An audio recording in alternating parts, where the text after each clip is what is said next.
Sebelum kita mulai ngaji kita malam ini, marilah kita bersama-sama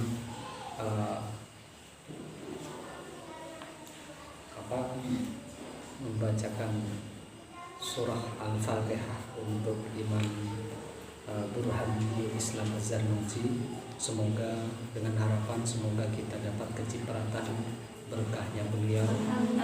Semoga kita dapat cahaya ilmu yang beliau tularkan melalui kitab Ta'lim wa Ta'lim. Lahu Al-Fatihah. A'udzubillahi minasyaitonir rajim. Bismillahirrahmanirrahim.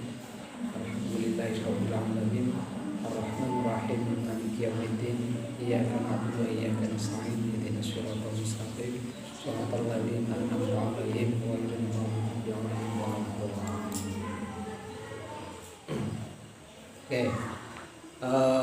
Minggu kemarin kita telah belajar tentang bagaimana kita menghormati guru, menghormati ilmu, mengagungkan ilmu dan guru. Sama juga sekarang masih membahas hal yang sama. Sebelumnya kita telah membahas tentang bagaimana upaya kita agar bisa menjadikan anak cucu kita itu bisa menjadi orang alim, kan itu ya. Nah sekarang masih sama juga pembahasannya tentang bagaimana menghormati guru. Mari kita mulai. Wa min tawqiril muallim, dan ialah sebagian dari memuliakan guru, alla yamshi, hendaknya tidak berjalan, amamahu, di depannya, wala yajlisa, dan tidak duduk, maka nahu, di tempatnya, wala yabtadi'ah, dan tidak memulai bil kalami, dengan pembicaraan, indahu, di sisinya, illa biidnihi, kecuali dengan izinnya, wala yas'alahu, dan tidak menanyainya guru, kepada guru, syai'an, akan sesuatu, inda malalatihi, di saat kesibukannya, di saat kesibukannya, wa yura'yal waqtah, dan menjaga waktu, artinya menjaga waktu, wala yaquqal babah, dan tidak boleh mengetuk pintu, bal yasbiroh, bahkan bersabar, hatta yakhrujah, sehingga keluar siapa itu guru, falhasil, maka adapun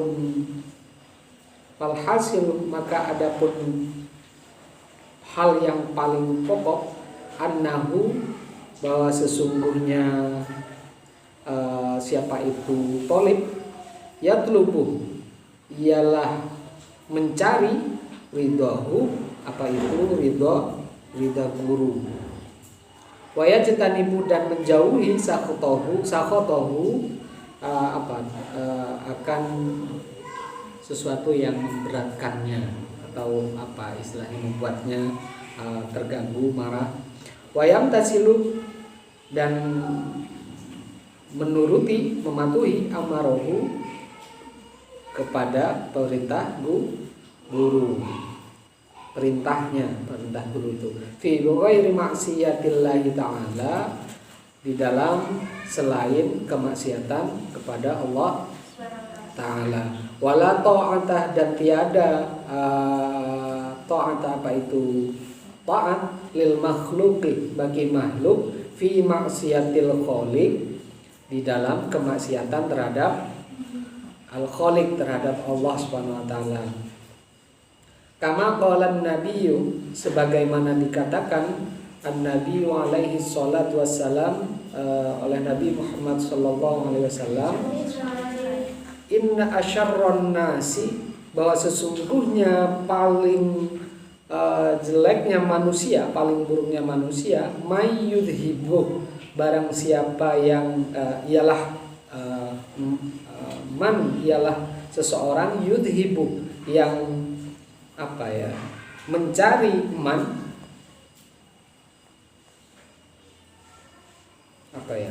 may yudhibu yang meninggalkan man dinahu kepada agamanya, lidunya untuk urusan dunianya, wairihi dan lainnya man.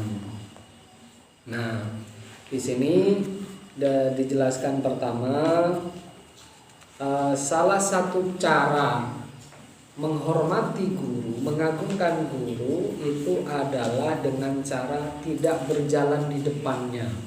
Ini etika akhlak. Kalau teman-teman ada yang pernah pesantren ya, pernah nyantri, itu misalnya kalau ada guru lewat, kalau ada Pak Yai lewat, itu biasanya kita maju, artinya nunduk di depannya. Terutama dan kadang itu mungkin bagi orang-orang liberal, orang-orang modern yang tidak kenal dunia pesantren, itu mungkin dianggap sebagai pengkultusan. Ya, sebagai pengkultusan. Kalau kita membacanya perspektifnya dan itu sebagai tuntutan dari up to down, ngerti up to down. Kalau itu kita membacanya tuntutan saya sebagai guru kepada santri misalnya, itu keliru. Ya, itu keliru. Artinya kurang pas, kurang tepat.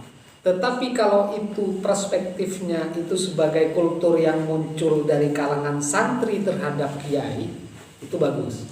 Karena itu etika, akhlak, dan merupakan implementasi dari menghormati guru. Makanya selalu saya tekankan, tolong jangan gunakan, jangan baca Ta'limul Muta'allim ini sebagai dalil untuk seorang guru. Artinya ini akan menjauhkan kita dari sikap semena-mena terhadap santri, sikap ingin dibanggakan oleh santri, sikap ingin dihormati oleh santri. Sebenarnya siapapun dia tidak boleh mengejar penghormatan, kan gitu. Tetapi kalau penghormatan itu datang dari orang lain, itu merupakan sifat yang positif, karena itu merupakan bentuk penghormatan. Layam si amamahu, tidak berjalan di depannya, itu merupakan satu bentuk penghormatan. Bahkan kalau di pesantren, kultur pesantren, jangankan sampai berjalan di depannya, bahkan berjalan di depan rumahnya, rumah Pak Yai, itu biasanya mereka jalannya duduk, saking tawaduknya, saking menghormati.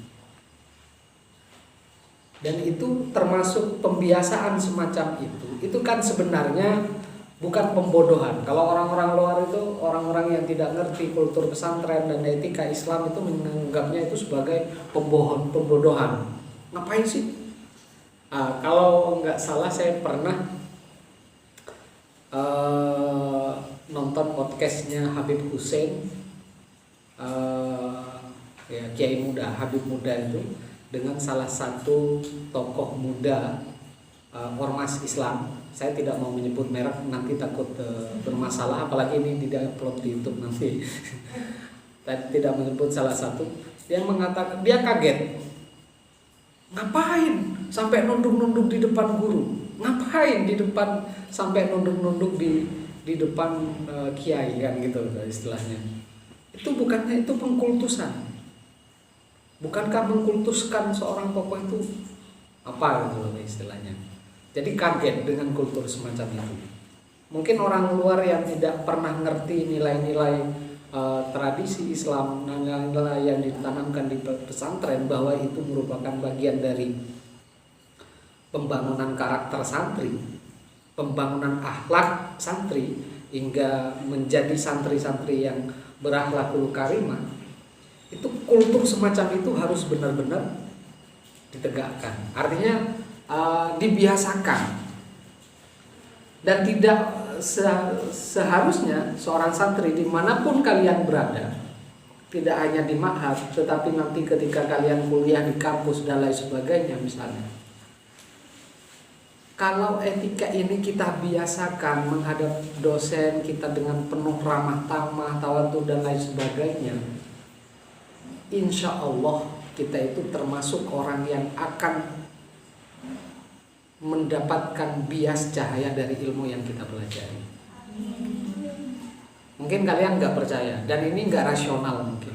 Dalam pendekatan ilmu modern itu nggak rasional. Emang ada barokah itu dalam perspektif ilmu modern. Orang kan nggak percaya, wah itu nggak masuk akal kan gitu ya. Apa itu barokah? Tidak bisa terukur, tidak terukur. Ilmu modern itu yang pintar itu bukan barokah itu, yang bisa ngerjakan soal ujian, yang IPK-nya tinggi, yang lulus tepat waktu, gitu. Tidak peduli kalian takzim, kalian berlaku baik atau apa dan lain sebagainya, itu tidak masuk indikator dalam penilaian ilmu modern. Berbeda, dan inilah yang kita lestarikan dalam dunia pesantren, akhlakul karimah. Karena sejatinya kita hidup di dunia ini yang paling utama itu adalah akhlak. Kenapa?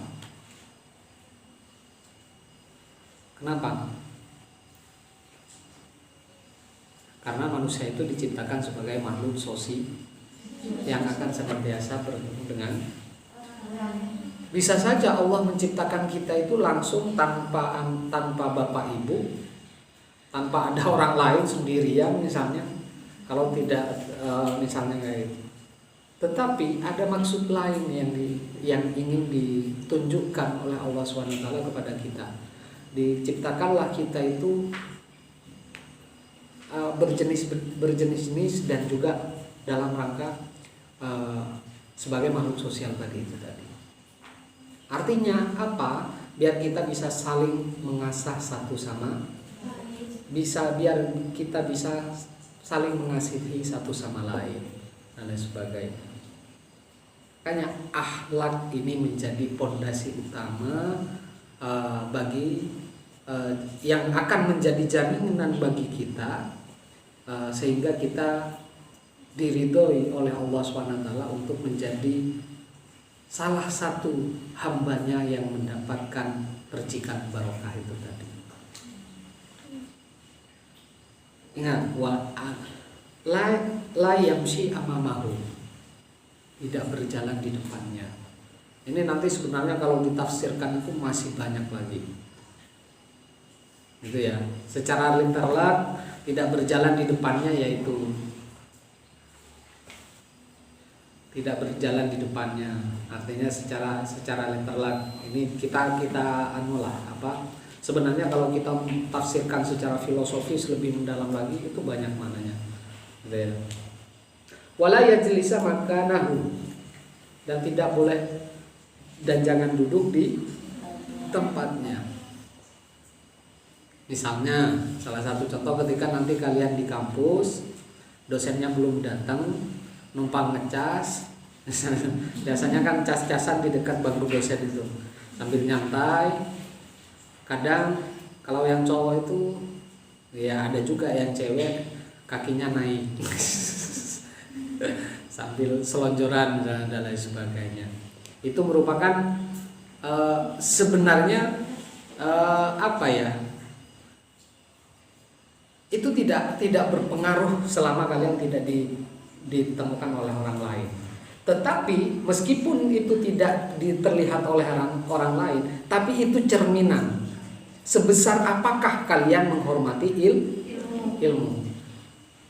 Sebesar apakah kalian mengagungkan guru.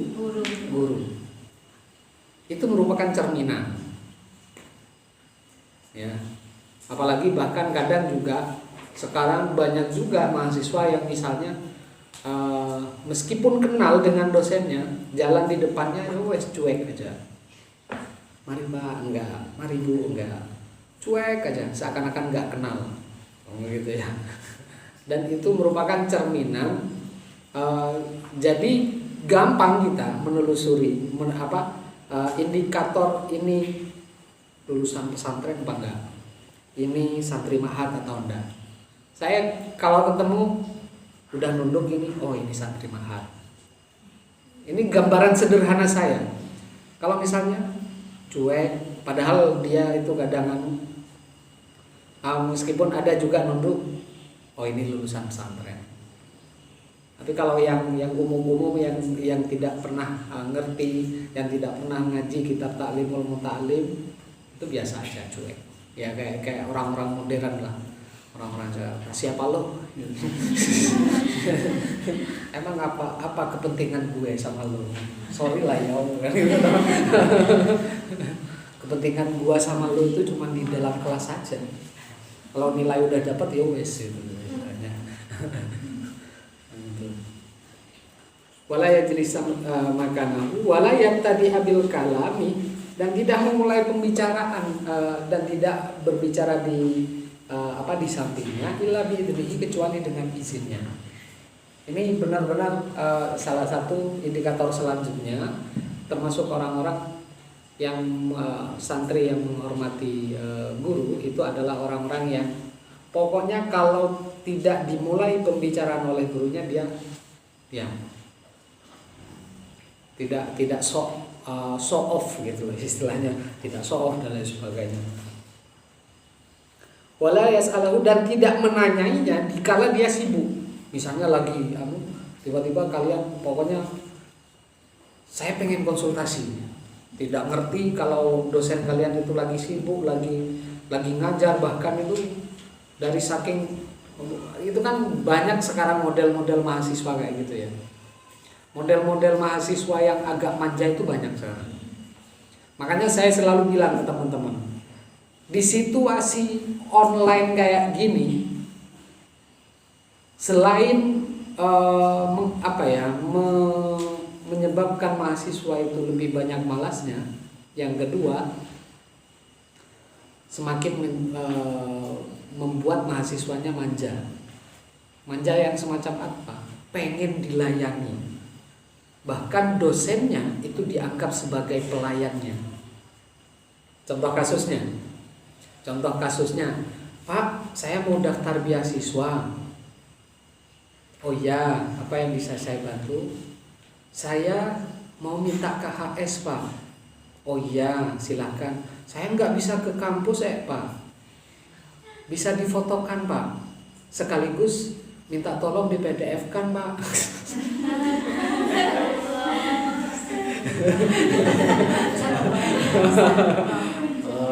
Ini pernah dan ini dialami dosen-dosen IAIN sekarang. Ketika kita curhat-curhat itu, banyak mahasiswa yang saya sebut itu pengen mengoperasikan kampus dari kosnya. Hebat toh mahasiswa zaman ini, zaman online. Hebat, luar biasa. Wah, akhirnya suatu ketika saya juga tidak kehabisan akal. Ada mahasiswi saya ingat, Pak, saya bermasalah KRS-an, Pak, misalnya. Bermasalah KRS-an. Oh iya, kenapa? Saya kan kemarin belum bayar, Pak, terus bayar, tapi sekarang itu belum KRS-an. Ya udah, silakan hubungi bagian akademik, saya kasih nomor kontaknya.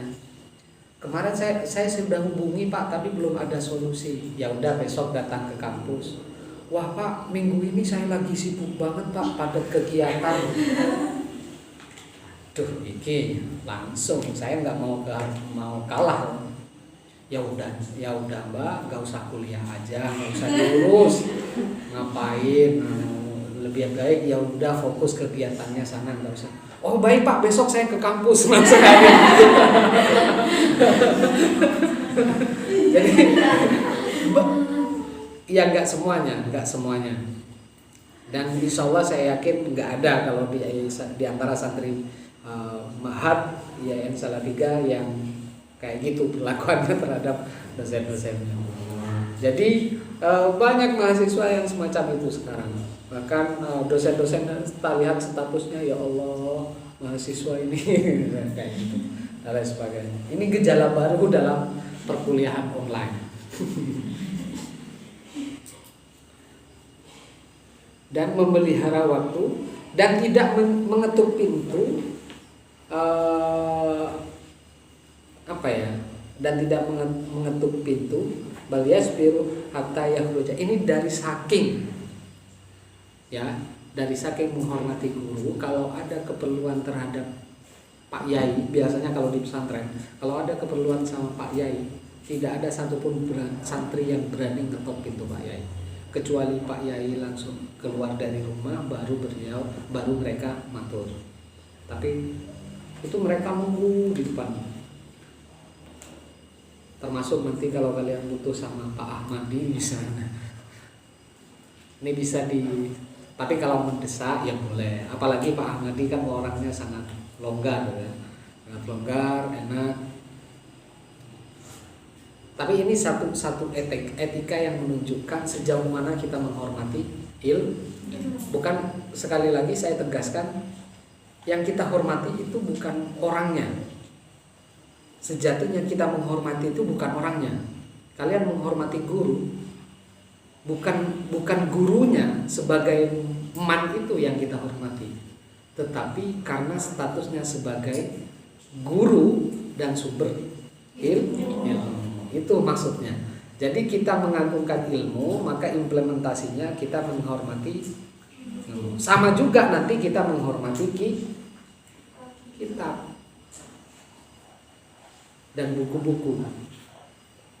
Saya kemarin lihat status teman saya, tetangga saya di rumah itu, dia jualan sepatu. Dia itu mungkin pengennya itu dia membuat foto status untuk status biar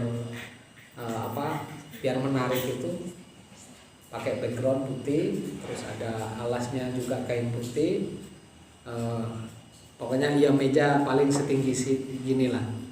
Nah di sini kalau misalnya diginiin kan terlalu tinggi, kemudian dikasihlah buku, nggak tahu judulnya, ditaruhlah sepatu itu di atas buku. Saya mikir, ya Allah, inilah kalau orang pesantren. Meskipun itu buku umum, itu bagi saya itu terkesan tidak etis. Ya, tidak etis. Misalnya langsung kalian, apalagi sepatu, jualan peci mungkin lebih mending ya. Bahkan nanti di taklimul mutalim itu jangan sampai menaruh sesuatu di atas kitab. Itu bahkan apalagi hal-hal yang bisa membuat kitab itu rusak atau membuat ilmu itu tidak terbaca, misalnya meletakkan tinta itu kan, artinya takut tumpah sehingga ilmu yang ada di dalamnya itu tidak bisa kita baca. Itu istilahnya saudara. Falhasil, nah maka sesungguhnya hal yang paling pokok itu bagi seorang tulib itu apa yang dicari. Tuntutan utamanya itu bukan sekedar ilmu, tetapi ridhohu, mengharap ridho guru. Logikanya secara rasional, ini akan saya jelaskan secara rasional. Secara rasional, jangankan sama guru, sama teman lah, sesama satu kamar misalnya. Kalau kalian ada sedikit kekecewaan di hati, maka kita itu sebagian besar emoh untuk berbagi dengan seseorang yang kita keselin itu, ya kan? Apalagi sama guru. Bagaimana mungkin seorang guru itu akan mentransfer ilmunya secara ikhlas kepada kalian kalau kalian telah membuatnya tersinggung, misalnya, membuatnya sakit hati. Itu logikanya. Bagaimana mungkin kalian akan mendapatkan istilahnya ilmu yang barokah jika guru kalian tidak ikhlas? Misalnya, ini aja lah, kalian rasakan aja ketika ngajar dosen minggu kemarin kalian buat beliau marah misalnya, beliau tersinggung. Minggu depannya meskipun dia masuk, pasti dia itu sangat terganjal di satu sisi. Artinya nggak lega, nggak legowo cari wong Jawa itu. Nggak legowo dalam arti paling cuma syarat administratif aja biar kelihatan. Nah itu berbeda kalau kita itu sharing ilmu, itu saling ikhlas satu sama lain. Saya senang misalnya berbagi ilmu dengan kalian, itu berbeda, hasilnya juga berbeda, barokahnya juga berbeda. Makanya carilah ridho guru. Artinya gini, tampil baik di depan dosen itu tidak sepenuhnya munafik. Iya bisa dikatakan munafik gitu ya. Artinya sok baik loh. Kan kadang gitu ya orang-orang yang iri, teman-teman kelas kita yang iri, alah sok baik loh sama dosen, paling cuma pengen dapat nilai A aja. Justru ini ada anjurannya dalam Islam. Munafik dalam kebaikan itu lebih utama ketimbang kita jujur dalam kejelekan. Logikanya gini, kalian tidak suka sama dosen, kalian belak-belakan. Saya tuh tidak suka dengan Pak. Itu buruk sebenarnya. Itu kan jujur. Lebih baik kalian jadi orang munafik, pura-pura baik, meskipun kalian tidak suka, tapi pura-pura kalian suka. Berpura-pura baik itu lebih baik daripada terang-terangan jelek. Itulah logikanya. Makanya kalau dalam Islam itu menutupi keburukan itu mendapat pahala.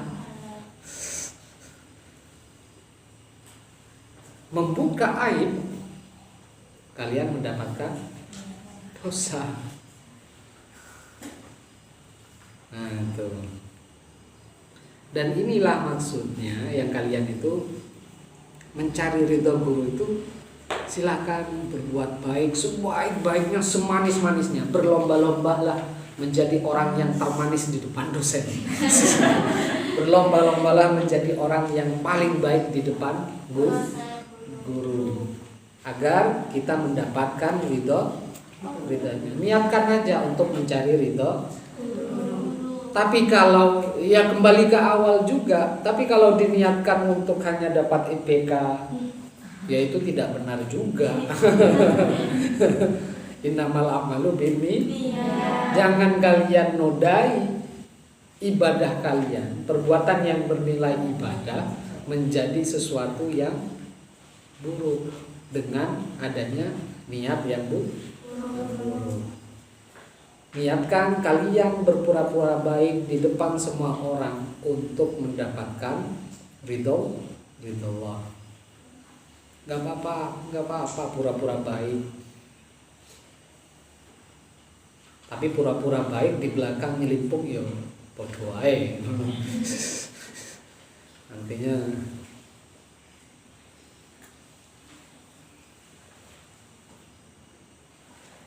dan menjauhi segala sesuatu yang membuatnya tersinggung, yang membuatnya keberatan dan lain sebagainya. Itu merupakan penutup ridho guru itu tadi. Dan mengikuti perintahnya, terutama dalam selain kemaksiatan kepada Allah. Jadi jika perintah dari dosen, dari guru itu baik, maka laksanakan. Seberat apapun kita melaksanakan, upayakan untuk mengikuti. Ini kan sebenarnya kompleks. Secara rasional itu kompleks. Masuk akal enggak sih kalau kita langsung lurus taat kepada guru? Rasionalisasinya semacam apa? Banyak. Pertama, karena beliau itu sebagai sumber ilmu. Kedua, karena keikhlasan beliau itu merupakan kunci keberkahan bagi kita.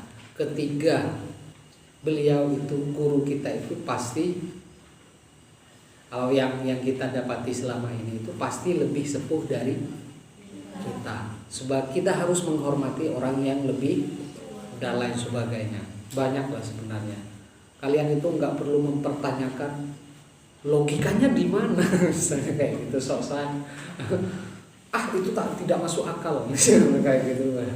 Biasa kan ya, mahasiswa baru yang baru belajar ilmu-ilmu modern, baru belajar ilmu filsafat misalnya. Ada yang Afi di sini? Afi? Gak ada. Hah? Yang baru belajar filsafat misalnya, baru kenal Marx, baru kenal siapa, itu langsung memberontak, membongkar. Fi ghairi maksiatillah ta'ala, selain maksiat kepada Allah. Wala ta'ata lil, dan tiada ketaatan. Jadi tidak ada yang namanya taat terhadap seseorang itu untuk melakukan kejelekan atau kemaksiatan. Sebagaimana disabdakan oleh Nabi Muhammad SAW bahwa jika ada orang yang taat terhadap seseorang untuk melakukan maksiat kepada Allah Ta'ala, maka orang tersebut termasuk orang yang paling jelek. Inna asyarron nasi mayyudhi batinahu lidunya ghairihi. Jadi orang yang meninggalkan atau orang yang meninggalkan agamanya untuk kepentingan dunia. Ini sejalan dengan dengan yang diungkapkan oleh Ibnu Athaillah Syakandari dalam kitabnya Al-Hikam. Kalau nggak salah beliau bilang berkata begini, ijtihaduka fima dhumina laka wa taqsiruka ala ma tuliba minka alam timasil basiratika. Artinya apa? Ijtihaduka, kesungguh-sungguhanmu, keambisianmu, fima dhumina laka, terhadap sesuatu, dari sesuatu, di dalam sesuatu, duminalaka, yang telah dijamin oleh Tuhan laka kepadamu. Itu artinya dunia itu udah dijamin, udah menjadi fasilitas pasti bagi setiap insan, ya, udah menjadi fasilitas pasti. Wataksiruka, dan terputusnya wataksiruka, dan terputusnya dirimu, alama, ya, wataksiruka alama, atas ma sesuatu, tuliba minka, yang dituntut darimu. Apa itu? Ibadah, sholat, masalah agama. Alam timasil basirotika, itu merupakan tanda matinya penglihatan batinmu.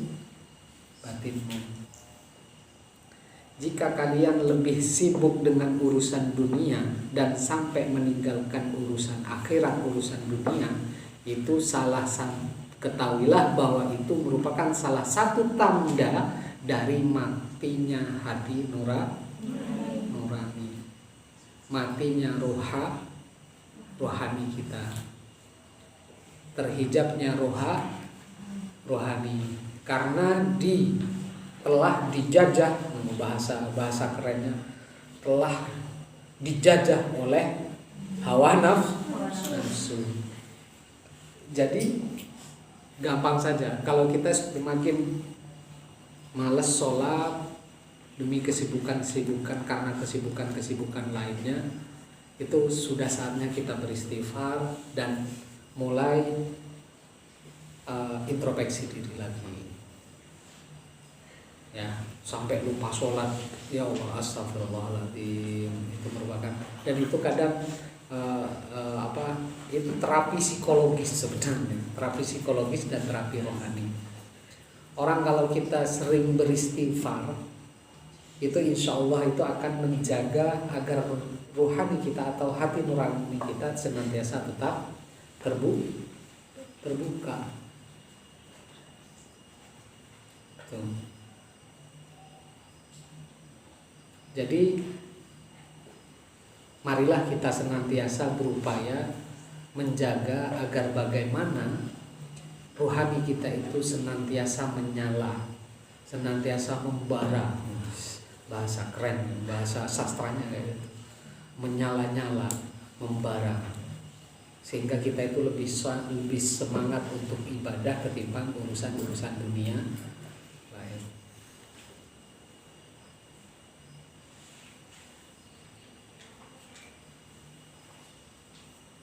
Kita mulai jam berapa tadi? Jam 8 kurang. Oke, mari kita lanjut lagi.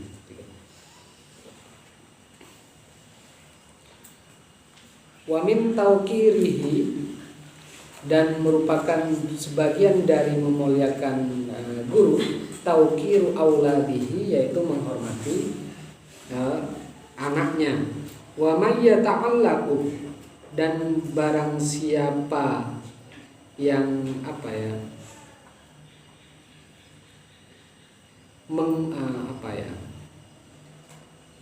wa may yata'allaqu, yang berhubungan bihi, dengan guru. Wa kana, dan ada ustadzuna, guru kami, Syekhul Islam Burhanuddin Shahibul Hidayah rahmatullahi alaihi, yaitu Syekh Imam Burhanuddin yang mengarang kitab Hidayah, rahmatullahi alaihi, semoga merahmati Allah Ta'ala atasnya. Yahki, diceritakan, anna wahidan, bahwa sesungguhnya seseorang, min kibari a'immata Bukhara, dari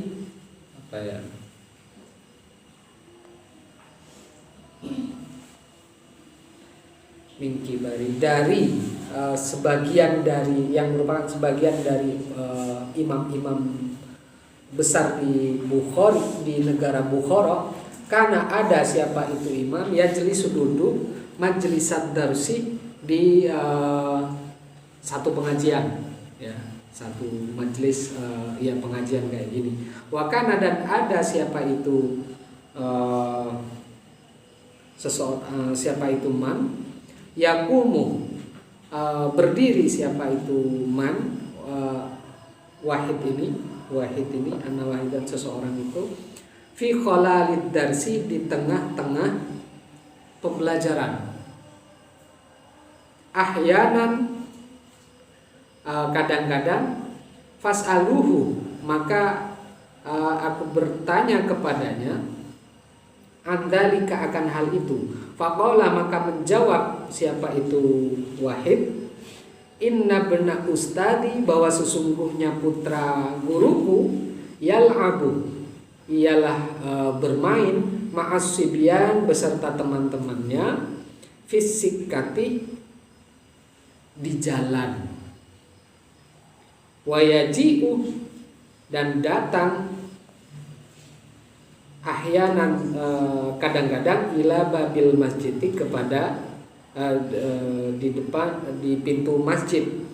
Fa idza ra'aituhu, maka apabila aku melihatnya, aku berdiri lahu kepadanya, ta'ziman, karena aku takzim, menghormati, li ustadi, kepada guruku. Jadi misalnya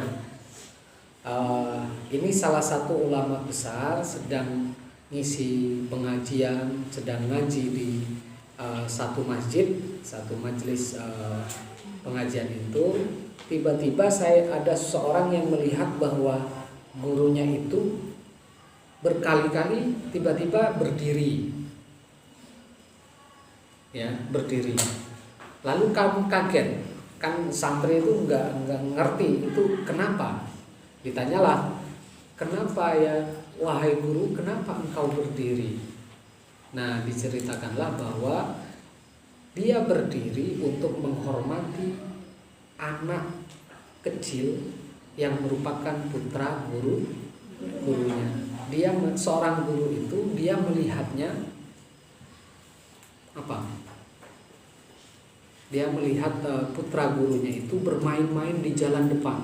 Di jalan depan, bukan di masjidnya. Di jalan depan masjid misalnya kayak gitu. Dia berdiri sejauh itu. Itu tandanya apa? Kita menghormati guru sekaligus orang-orang yang berhubungan dengan guru. Kenapa kita harus semacam itu? Kenapa?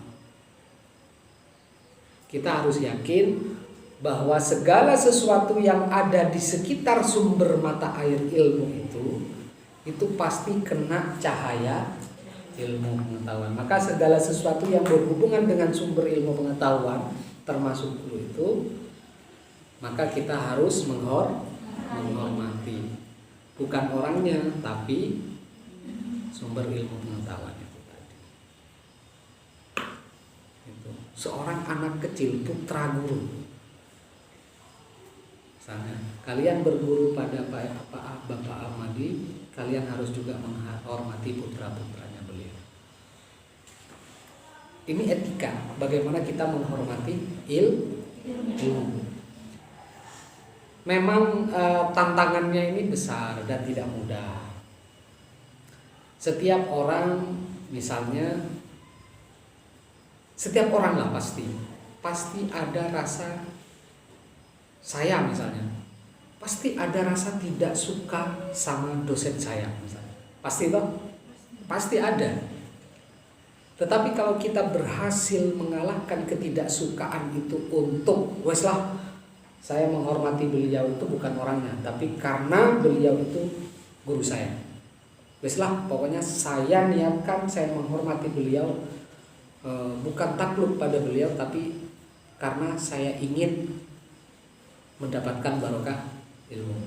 Kita langsung balikkan seketika. Niat-niat yang mencoba membuat kita tertipu, kita langsung balikkan. Dengan itu, seringkali kepada teman-teman kita juga banyak kadang kita tidak sukanya dan lain sebagainya. Kita upayakan untuk positive thinking. Salah satu cara kita itu agar kita itu tetap istiqomah dalam menjadi insan yang benar, yang baik, misalnya yang terus menghormati seseorang itu caranya adalah positive thinking. Positive thinkingnya gini, kadang di satu sisi saya sering merasa sumpek dengan kehadiran seorang teman yang selalu bertentangan dengan hati nurani saya. Ngerti kan? Maksudnya ini kok gini sih? Ini kok sok yes terus toh, misalnya kayak gitu kan bikin sumpek gitu. Kadang langsung saya balik, positive thinking. Entar saya, kalau tidak ada maksudnya, pasti Gusti Allah tidak akan pernah mempertemukan saya dengan orang ini. Kadang saya selalu membaliknya semacam itu. Kenapa saya hidup di antara orang-orang yang sering membuat saya sakit hati? Kalau Allah tidak bermaksud mendorong saya untuk menjadi orang sabar, tidak mungkin saya diciptakan atau dihadirkan di lingkungan orang-orang semacam ini. Jadi kita balik saja. Artinya orang-orang yang kita anggap negatif dan membuat pikiran kita selalu sumpek itu justru bisa menjadi sumber hidayah. Allah, beginilah cara Engkau mendidik hamba untuk menjadi orang yang paling sabar. Gitu ya. Jadi dibalik, enjoy aja. Setiap orang itu pasti punya tipe-tipe teman yang membuat kita itu selalu nanti kan gitu ya. Nanti pengen tak ulek-ulek. apa istilahnya, dari saking apa ya, dari saking nggak masuk akalnya kadang gitu, nggak saking ini kok pengennya diperhatikan terus toh, ini pengennya kok menjilat terus dan sebagainya, dan itu bisa langsung kita alihkan, astagfirullahaladzim, kita alihkan ke sesuatu yang positive thinking. Itu kunci kebahagiaan hidup itu di situ. Kalau kita sudah positive thinking terhadap segala sesuatu yang ada di sekitar kita, insya Allah kita itu menjadi orang yang paling bahagia, insya Allah. Coba, masuk akal kan? Tapi memang sulit, makanya perlu dilatih. Ketika kita mulai berpikir buruk tentang seseorang, astagfirullah. Nah, ini dilatih dari sini teman-teman. Kalau sama orang lain, sama teman yang sebaya, sama adik tingkat, kita juga sudah menghormati, jangankan kepada guru. Ya kan gitu. Maka latihan paling dasarnya itu kita hormati setiap orang yang ada di sekitar kita, apalagi orang-orang yang lebih sepuh dari kita, orang yang lebih pengalaman dari kita, orang yang lebih pintar dari kita, orang yang lebih baik dari kita, orang yang lebih takdim dari kita misalnya, maka otomatis kita juga akan menghormati, sangat menghormati mereka. Intinya sederhana, positive thinking, biar kita senantiasa menghormati. Biasanya orang yang cenderung tidak menghormati orang lain, jangankan kepada bahkan yang cenderung tidak menghormati dosen, itu biasanya karena kesombongannya. Kenapa? Dia pasti selalu menganggap yang paling benar. Dosen ini ngapain toh kayak gini? So yes, kayak gitu. Kan berarti pengakuan semacam itu secara otomatis menegaskan bahwa kalian mengakui diri kalian itu lebih yes daripada dosen kalian. Artinya kita tidak menghormati orang lain itu merupakan salah satu tanda bahwa kita merendahkan orang lain. Logikanya sederhana kayak gitu. Makanya kalau kita cenderung menganggap diri kita paling pintar di depan orang lain, maka otomatis penghargaan kita, penghormatan kita terhadap orang lain itu lebih bodoh. Sehingga kita gampang menyingkirkan teman-teman kita itu, ini gak penting, ini saya gak butuh, ini gak masuk, ini gak inspiratif, lebih pintar saya, ini gak kreatif, lebih kreatif saya, ini gak cantik, lebih cantik saya. Salah ya. Saya gak cantik, ganteng gitu. Ini gak apalah, ini gak apa. Itu otomatis kalau kita cenderung berlebihan menghargai diri sendiri, itu cenderung kita akan sumber akhlak yang tercela itu bersumber dari pengakuan terhadap diri yang berlebih, terhadap keangkuhan itu. Kalau kita cenderung menganggap diri kita itu adalah orang yang lebih bodoh dari orang lain, yang lebih rendah daripada orang lain, implikasinya kita akan banyak belajar kepada orang lain. Implikasinya kita akan menganggap orang lain lebih inspiratif, maka kita akan belajar dari dia. Semua orang yang ada di sekitar kita itu dianggapnya sebagai makhluk sempurna yang bisa memberikan hidayah, bisa memberikan petunjuk atau inspirasi bagi kita. Ini sumbernya di sini. Sederhana sebenarnya, tapi tak sederhana yang kita pikirkan. Pada tingkat praktisnya, pada tingkat praktiknya, seringkali ada yang meronta-ronta dalam diri kita. Ngapain sih? Nafsu kita itu selalu meronta-ronta. Kayak di film-film itulah. Nanti kan, ngapain kamu baik-baik sama dia? Yang satu, kamu itu baik sama dia. Malaikat putih sama malaikat setan merah berperang. Itu yang selalu dan kita jangan sampai itu dikendarai atau ditunggangi oleh setan merah ini. Kita itu harus menjadi pengendali yang bisa mengendalikan kedua dimensi ini. Oke, itu ya.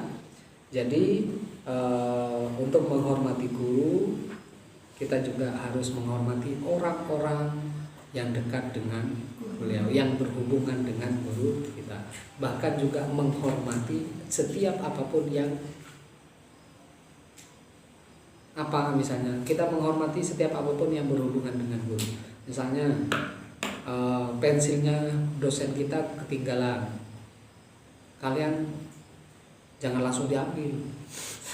Misalnya oke, disimpan, kemudian kalau misalnya diantarkan ke ruangannya Pak, misalnya kayak gitu. Itu termasuk salah satu cara melatih. Itu sebenarnya latihan, teman-teman. Kalau kita sudah terbiasa kayak gitu, penghormatan kita itu akan terus semakin meningkat dan ketajiman kita itu akan juga terus semakin meningkat. Itu. Oke, mungkin sampai di sini dulu ngaji kita malam ini. Tidak susah banyak-banyak, yang penting benar-benar meresap dalam jiwa kita, sehingga kita pasca ini juga menjadi orang yang lebih baik dari sebelumnya, menjadi orang yang lebih ikhlas dari sebelumnya, menjadi orang yang sangat menghormati orang lain dan juga guru-guru yang telah mengajari kita banyak hal. Selalu ingat bahwa satu huruf yang diajarkan oleh mereka harganya itu setara dengan 1 dirham, satu huruf. Apalagi kalian sudah 3 semester misalnya. Apalagi kalian udah dari kecil belajar ngaji pertama, berapa huruf gitu. Sudah berapa dirham yang seharusnya kalau dimaterialkan, kalau dimaterikan, sudah berapa dirham yang harus kalian bayarkan. Sudah berapa dirham kalian berhutang terhadap guru-guru kalian. Kita tidak akan pernah mampu, bahkan kita bekerja secara terus-menerus sampai mati, maka harta yang kita peroleh itu tidak akan mampu membayar jasa-jasa guru kita. Marilah kita senantiasa berdoa untuk diri kita agar kita menjadi orang-orang yang benar-benar dilimpahi keberkahan ilmu. Mungkin sampai di sini dulu pertemuan kita. Sampai ketemu lagi di minggu depan. Semoga bermanfaat. Kurang lebihnya mohon maaf. Wallahul muwaffiq ila aqwamit thoriq. Wassalamualaikum warahmatullahi wabarakatuh.